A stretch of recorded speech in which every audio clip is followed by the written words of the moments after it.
দেখো মা, ওকে কিন্তু আমার একদম সহ্য হচ্ছে না। দেখবা এই করতে করতে আমি কিন্তু ওকে একদিন শেষ করে দেবো। চুপ কর তো, ভুলে গেছিস নাকি? ও হচ্ছে আমার সোনার ডিম পাড়া হাঁস। ওকে যত বাঁচিয়ে রাখবো ততই ডিম পাবো। আমি কিচ্ছু বলিনি, শুধু মামার ভয়ে এইসব করছো। তুমি আমার রুমটা দিয়ে দিয়েছো, কেন বাইরের রুমটা দিতে পারো নি?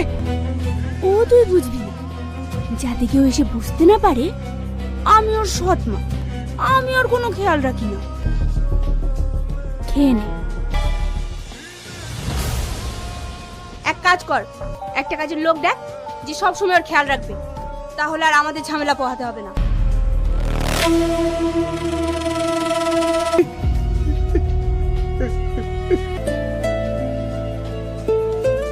কি দেখছো? আমাকে তুমি চিনতে পারবে না, আমি তোমার কেয়ারটেকার। আজ থেকে তোমার সমস্ত দেখভালের দায়িত্ব আমার। আচ্ছা ঠিক আছে, আমি তোমাকে নিয়ে যাব। চলো, তোমাকে আবার ওষুধ খেতে হবে।